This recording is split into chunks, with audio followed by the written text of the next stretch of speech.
हम त्रिनगर विधानसभा की मजबूती जो हमारे प्रत्याशी माननीय डॉक्टर पवन गर्ग जी हैं, वो बड़े ही जोर शोर से यहाँ पे चुनाव लड़ रहे हैं।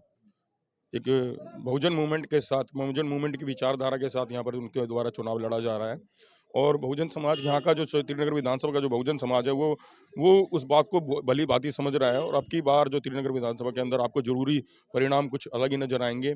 एक मोस्ट ब्लास्टिंग मूवमेंट आने वाला है जो आप देखेंगे। और जिस तरीके से जन लहर चल रही है, आज भी जो जनसभा हुई इसके अंदर हजारों की तादाद में लोग वहाँ पर इकट्ठे थे। दिल्ली प्रदेश में विधानसभा चुनाव को लेकर लगातार हम लोगों से बातचीत तो कर ही रहे हैं, लेकिन इसी के साथ साथ बहुजन समाज पार्टी के तमाम जो पदाधिकारी है उनके जरिए समाज के बीच जो काम करने का तौर तरीका है, खास तौर पर बहुजन महापुरुषों की जब बात करेंगे तो बहुजन महापुरुषों ने शिक्षा पर सबसे ज्यादा बल दिया। और उनका ये कहना था कि शिक्षा ही एक ऐसा हथियार है जो तमाम जीवन को एक सुखरूप बना सकता है, बदलाव ला सकता है और एक सोच में निर्माण कर सकता है। हमारे साथ बहुजन समाज पार्टी के पदाधिकारी है पवन कुमार जी। उनसे जानेंगे समझेंगे कि दिल्ली विधानसभा चुनाव को लेकर वो क्या कुछ कहना चाहेंगे और व्यक्तिगत तौर पर एक सामाजिक जिम्मेदारी के तौर पर वो क्या कर रहे हैं, जो कि तमाम जानकारी मुझे मिली है। मैं चाहता हूँ कि वो जानकारी आप तक के अभी हम पहुंचाएं। सर बहुत बहुत स्वागत है चैनल। जय भीम सभी को पहले साथियों। और सबसे पहले मैं आपके चैनल का शुक्रिया अदा करना चाहूँगा नेशनल चौपाल का, कि जो बहुजन समाज के इस मूवमेंट को लोगों तक पहुँचा रहे हैं और पहुँचाने का काम कर रहे हैं, इसको आगे बढ़ाने का काम है। सबसे पहले तो आपको बहुत बहुत साधुवाद। सर कैसे देख रहे हैं चुनाव? आपके पास में भी बहुजन समाज पार्टी की जिम्मेदारी है, पदाधिकारी के तौर पर कितना आवश्यक है बसपा का इस विधानसभा चुनाव में परिणाम लाना? क्योंकि काफी सारे लोगों से तो मैंने बात की, लेकिन परिणाम कितनी अहमियत रखते हैं? जी देखिए, बहुजन समाज पार्टी अपना पूर्ण रूप से अपना ध्येय के साथ सामाजिक परिवर्तन की राह पर चल रही है। और जिसमें अभी आप देख रहे होंगे कि परिणामों के आधार पर जो भी अभी सभी पार्टी अपना अपना कैंपेनिंग कर रही है, और बहुजन समाज पार्टी भी बड़ा जोर शोर से अपना कैंपेनिंग कर रही है। मगर बहुजन समाज पार्टी एक पार्टी ना, एक राजनीतिक दल ना होकर एक सोशल मूवमेंट है। और मैं ये इस बात में मायने देखता हूँ कि परिणाम चाहे कुछ भी हो, चाहे वो हार या जीत, मैं इस बारे में बाद में कहूँगा। मगर सबसे पहले मैं ये कहना चाहूँगा कि ये जो सोशल मूवमेंट है, इसकी राह जो बाबा साहब अम्बेडकर के बाद माननीय श्री कांशीराम जी ने बहुजन समाज पार्टी के द्वारा जो ये आगे इसको अग्रसर किया, आज जो है आज की भावी पीढ़ी भी इसको लेकर चल रही है। तो मुझे सबसे बड़ी बात और बड़ी सबसे खुशी ये महसूस होती है कि इस कारवां को आगे सुचारू रूप से चलाया जाए। और यही तमन्ना लेकर मैं आगे अपनी पीढ़ी को भी कन्वे इस बात को करूँगा। हम जब चुनाव को देखते हैं तो चुनाव में यहाँ पर जो लड़ाई चल रही है वो त्रिकोणीय लड़ाई या फिर एक दूसरे आगे इन्हें टक्कर वाली लड़ाई बीजेपी और कहने के आम आदमी पार्टी में ही नजर आ रही है। कांग्रेस को भी बैकफुट पर है। बसपा को लेकर न मीडिया में चर्चा हो रही है, न आम लोग कहने की बातचीत करते हुए नजर आ रहे हैं। इसके पीछे का कारण क्या लगता है आपको, ऐसा क्यों है? देखिए, अगर मैं बात करूं बहुजन समाज पार्टी की, तो बहुजन समाज पार्टी इस देश के 85% लोगों का नेतृत्व करती है। और इस 85% लोगों की सुख दुख दर्द और अधिकारों की रक्षा के लिए एकमात्र पार्टी बहुजन समाज पार्टी है। जो जो ये पार्टी है, हमारी बहुजन समाज पार्टी जो है, ये हमारे लोगों के सुख और दुख की बात करती है, इनके अधिकारों की बात करती है। और आपने कहा कि भाई बहुजन समाज पार्टी नज़र नहीं आ रही है, या फिर ऐसा कुछ है, या फिर त्रिकोणीय इनका चल रहा है, कांग्रेस पार्टी कहाँ है। देखिए, अगर मैं बताना चाहूँ, दिल्ली के अंदर जो हमारे तकरीबन आपके चैनल के माध्यम से मैं बताना चाहता हूँ, बहुजन समाज को आज भी अपनी ताकत का एहसास नहीं हो पाया है। बहुजन समाज पार्टी का अगर मैं देखूं, जिसकी पैरवी या जिसका नेतृत्व बहुजन समाज पार्टी करती है, SC ST कोटे की मैं बात करूं, दिल्ली के अंदर अप्रॉक्सीमेटली 27% SC कोटा है, जिनके आधार पर केजरीवाल जी ने उनको वर्गलाकर और झाड़ू का सिंबल लेकर उन्होंने वर्गलाने का काम किया, जो कि उनको वोट पड़ा। मगर मैं ये कहना चाहूँगा आपके माध्यम से कि यदि बहुजन समाज पार्टी के जो जितना भी जिनका Bahujan Samaj party SC ST और OBC माइनॉरिटीज़ का जो नेतृत्व बहुजन समाज पार्टी करती है, यदि उसका वोटर जो कोर वोटर जो उनका है, जो 27% लगभग है, अगर वो इस बात को समझ जाता तो BSP नंबर 1 पार्टी है हमारे। तो कितने समझाने में हम सफल रह पाए? बिल्कुल। बसपा कितने समझाने में सफल रह पाए? क्योंकि वोट बैंक लगातार छिटकता जा रहा है, दूरी बनाता जा रहा है, जो उम्मीद लगाई जा रही है उसके मुताबिक परिणाम नहीं देखे जा रहे। देखिए, बहुजन समाज पार्टी एक मिशन, मैंने पहले ही इस शुरुआत में कहा कि बहुजन समाज पार्टी मिशन का एक नेतृत्व करती है, एक सामाजिक सत्ता का नेतृत्व करती है, एक समाज का नेतृत्व करती है। और आज हम उन लोगों तक, घर घर तक, उनके द्वार तक पहुंचते हैं, उनको समझाते हैं। और रही बात सामाजिक के दौर पर, आप वोटर की बात कर रहे हैं कि उसके छिटकने की हम बात करें, तो बहुजन समाज का कोर वोटर अभी भी छिटका नहीं है। बहुजन समाज पार्टी के अंदर आज भी वही लोग अपना तन मन और धन से और अपना पूरा जीवन समर्पित करे हुए हैं। रही बात, मैं वोटर की बात करना चाहूँगा, तो उसमें ये अगर माने कि वोटर अपनी किस कि उनको जो आज जो हमारा जो समाज है, ये हमारे समाज को अपने वोट की जो सही मूल में ताकत का उसका अंदाज़ा नहीं हो पाता। आज भी हमारा समाज जो है काफ़ी शिक्षा के आधार पर हर चीज़ तरीके से पिछड़ा हुआ है, और उसका कारण यही पार्टियाँ हैं।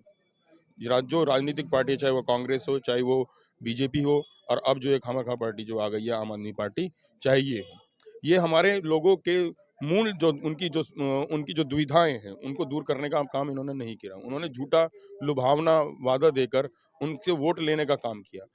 हमारा समाज आज भी उसी पायदान पर खड़ा है, बस वो अवसर को ढूंढता है कि शायद मेरा किसी न किसी तरीके से भला हो जाए, और वो उनके लुभावने वादों में आ जाता है।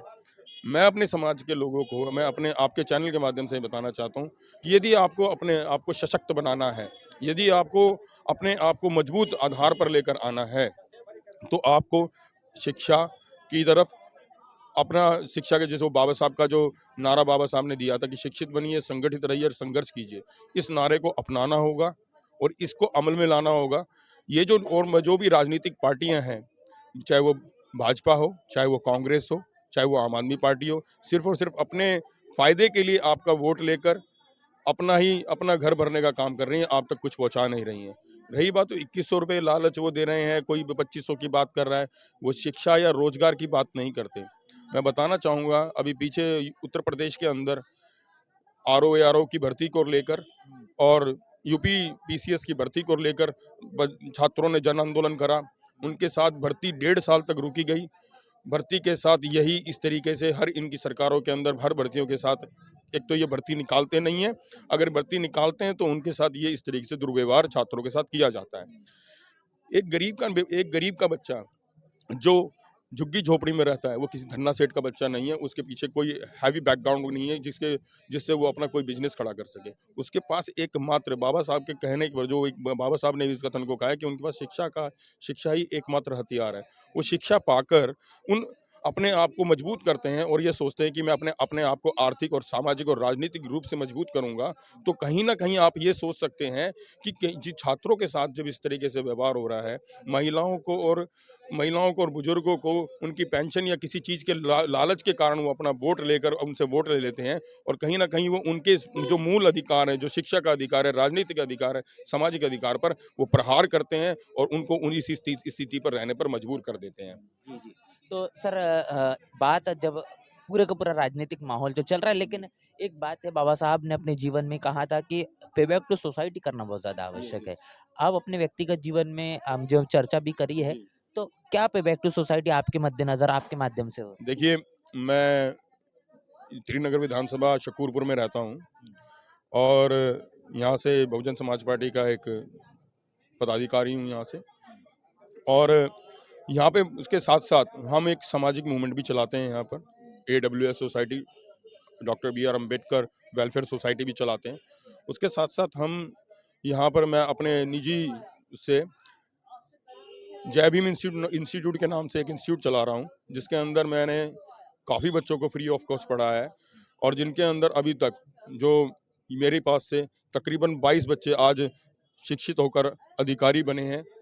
और ये मेरी देन नहीं है, ये बाबा साहब ने कहा था कि पे बैक टू सोसाइटी, उसके आधार पर मैं उनकी नीति और आस्था में उनके जो वचन थे उन पर विश्वास करते हुए, मैं अपना जो समाज के प्रति जो मेरी एक हित और हितकारी जो भावना है, मैं उसको सिर्फ और सिर्फ समाज तक पहुंचाना चाहता हूं, उसी के माध्यम से, पे बैक टू सोसाइटी के माध्यम से। आज दिल्ली जल बोर्ड, दिल्ली के अंदर काफ़ी डिपार्टमेंट्स के अंदर मेरे पढ़ाए हुए स्टूडेंट्स हैं, और उनको भी मैं यही शिक्षा देता हूँ कि जो भी स्टूडेंट मेरे पास में आता है, तो मैं उनसे यही कहता हूँ कि आपको अब मिल गया है, तो आप इनको आगे अग्रसर करिए, आगे बढ़ाइए। तो दिल्ली विधानसभा चुनाव को लेकर त्रिनगर विधानसभा की आप अगर बात करेंगे तो यहाँ पर या फिर दिल्ली में जो चुनावी माहौल है इसको लेकर क्या कहेंगे? बहुजन समाज पार्टी का किस तरीके से अभी जो परिणाम होगा, कितने सीटें बसपा आपके नज़रिए से जीत कर आएगी? देखिए, अगर मैं त्रिनगर विधानसभा की प्रथमतः मैं त्रिनगर विधानसभा से बिलोंग करता हूँ, तो अपनी बात करता हूँ। तो हम त्रिनगर विधानसभा की मजबूती जो हमारे प्रत्याशी माननीय डॉक्टर पवन गर्ग जी हैं, वो बड़े ही ज़ोर-शोर से यहाँ पे चुनाव लड़ रहे हैं। एक बहुजन मूवमेंट की विचारधारा के साथ यहाँ पर उनके द्वारा चुनाव लड़ा जा रहा है। और बहुजन समाज यहाँ का जो त्रिनगर विधानसभा का जो बहुजन समाज है वो उस बात को भली भांति समझ रहा है। और अब की बार जो त्रिनगर विधानसभा के अंदर आपको जरूरी परिणाम कुछ अलग ही नजर आएंगे। एक मोस्ट ब्लास्टिंग मूवमेंट आने वाला है जो आप देखेंगे। और जिस तरीके से जन लहर चल रही है, आज भी जो जनसभा हुई इसके अंदर हजारों की तादाद में लोग वहाँ पर इकट्ठे थे। तो इस बात से डॉक्टर साहब को, डॉक्टर पवन गर्ग जी को अच्छा समर्थन मिल रहा है और डेफिनेटली हम इस जीतने वाले हैं और अच्छे बहुमत से जीतेंगे। तो काफ़ी कुछ हमने समझा है। हम लोग त्रिनगर विधानसभा पर यहाँ इस वक्त मौजूद है। आकाश आनंद बहुजन समाज पार्टी के नेशनल कोऑर्डिनेटर, इनकी एक बड़ी चुनावी जनसभा हुई और उसके बाद लगातार लोगों से बातचीत करने का सिलसिला जारी है और परिणाम 8 तारीख को आएंगे। इंतजार है 8 तारीख का कि 8 तारीख को क्या कुछ होगा। पूरी की पूरी चर्चा बातचीत को लेकर आपकी राय, आपकी प्रतिक्रिया लिखकर कमेंट बॉक्स में जरूर बताएं। बने रहे नेशनल चौपाल के साथ। मिलते हैं नए वीडियो में, तब तक के लिए जय भीम, जय भारत।